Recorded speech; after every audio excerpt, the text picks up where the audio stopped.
안녕하세요. 한의사 이경입니다. 오늘도 신혜택 원장님 함께합니다. 안녕하세요, 원장님.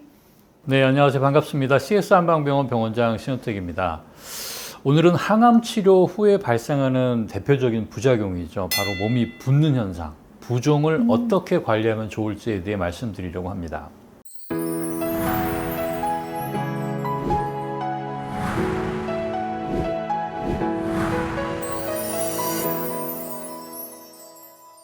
부작용 때문에 치료를 포기할 만큼 항암 치료로 인한 부작용은 다양하고 심각한 경우가 많은데요. 특히나 세포독성 항암제의 경우는 그 정도가 매우 심해서 탈모, 오심구토, 그리고 이로 인한 영양결핍까지 올 수 있죠. 신경독성으로 인한 말초신경병증으로 손발 저림이 생기기도 하고요.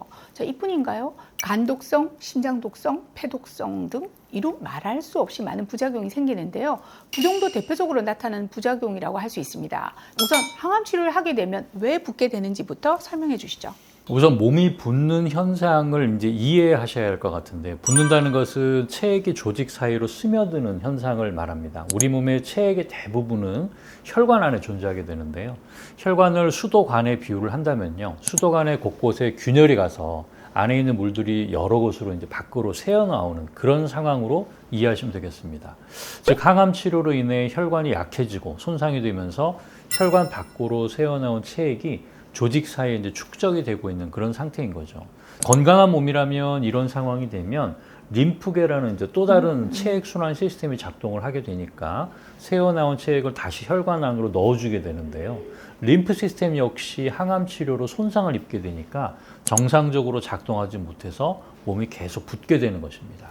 부종이 지속되고 있다는 것은 혈관계, 림프계가 망가져서 제대로 작동하고 있지 못하다는 것을 의미하는 것이고, 자, 그러다 보면 2차적인 문제들도 계속 발생하게 될 텐데요. 그렇습니다. 국소적으로 부종이 지속되고 있는 곳은 염증에 취약할 수 있고 실제로 말초신경염 등으로 인한 통증 등이 나타나는 경우 굉장히 흔하게 보게 됩니다.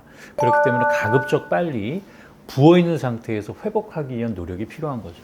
네, 자, 그러면 솔루션이 필요할 텐데요. 항암 부작용으로 인한 부종의 회복, 어떤 노력들이 필요할까요? 환자분들께서 하실 수 있는 방법들, 그리고 병원에서 받으실 수 있는 치료들을 이제 소개해 드리도록 하겠습니다. 우선 환자분들께서 하실 수 있는 방법이라면 혈관의 구성인자가 될 수 있는 음식을 잘 챙겨 드시는 것이 중요하겠죠. 혈관의 구성인자라면은 뭐 콜라겐이나 젤라틴 같은 단백질 성분들을 잘 챙겨 드셔야 될 것 같은데요. 이 콜라겐, 젤라틴은 뭐 닭발이나 족발 같은 음식들의 껍데기에 많이 함유되어 있잖아요. 네, 정확히 맞습니다. 닭발, 족발, 뭐 편육, 또 도가니탕 이런 이제 음식들에 들어있는 결합 조직의 구성 성분들이 손상된 혈관의 복구에 도움이 될 수 있기 때문에 드실 수 있으시다면 잘 챙겨서 드시면 좋겠습니다. 그리고 부종이 있을 때 대표적으로 사용되는 약물이 엔테론이라는 것이 있는데요. 이건 역시 포도씨에서 추출된 물질로서 혈관을 튼튼하게 만드는 작용을 해서 부종이 치료에 사용되는 거죠. 원장님이 말씀하신 대로 혈관을 튼튼하게 복구하는 것 중요합니다. 하지만 그건 시간이 꽤 필요한 작업이고, 자, 지금 당장 현재 부종을 직접적으로 완화시키기 위한 치료도 중요하겠죠. 그렇죠.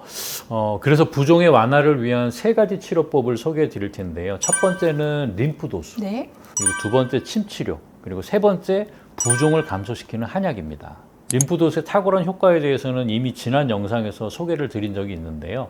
수술로 인해서 특정 부위의 부종이 발생하는 경우는 사실 항암 후에 발생하는 부종보다 이제 일반적으로 회복에 더 많은 노력이 필요할 텐데도 림프도수 후에 굉장히 빠른 속도로 회복되는 것을 볼 수 있습니다. 일반적으로 항암 치료 후에 부작용으로 생기는 붓기는 림프도수를 실시했을 때 회복 속도가 훨씬 더 빠른 것을 볼 수 있습니다. 일반 도수의 수준도 높지만 특히 저희 CS 한방병원의 림프 도수는 거의 국내 최고 수준이라고 자부합니다. 얼마 전 타 병원에서 부종 때문에 치료하시다가 전원 오신 환자분의 케이스가 있었는데요.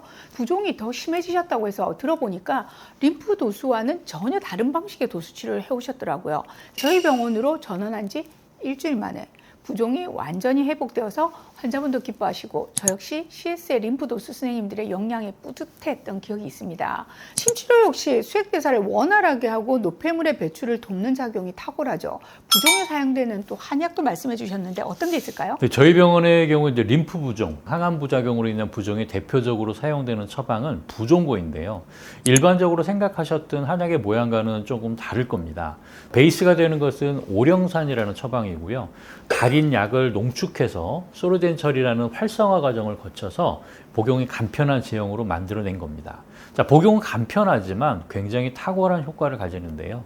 최근에 항암 부작용으로 오신 두 분의 실제 사례를 소개해 드리도록 하겠습니다. 자, 첫 번째 사례는 60대 유방암 환자분이셨는데요.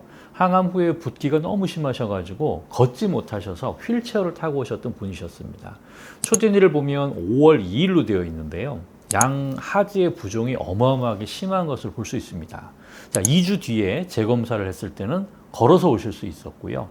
부종이 여전히 많이 있기는 하지만 초진 시에 비해서는 엄청나게 좋아진 것을 확인할 수 있습니다.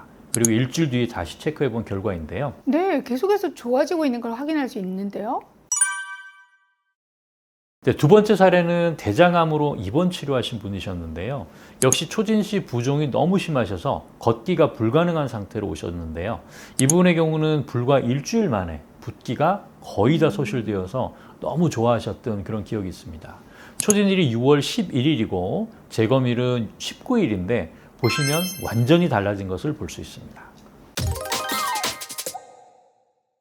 이렇게 빠른 변화라니 검사 수치로만 봐도 정말 좋아진 걸 알 수 있는데요. 항암 치료 후에 부종이 발생했다고요? 항암 치료로 인해서 약해진 혈관이 다시 회복되기 위한 약물 치료, 식이요법 잘 챙기시는 건 기본이시고요. 자, 고통스러운 부종을 빠르게 정상화시키기 위한 칩 치료와 부종과 같은 소르젠 활성화 처방, 그리고 림프도수, 이 세 가지 기억해 두시면 좋을 것 같습니다. 오늘도 도움 말씀 주신 신한택 원장님, 그리고 시청해 주신 구독자 여러분 감사합니다.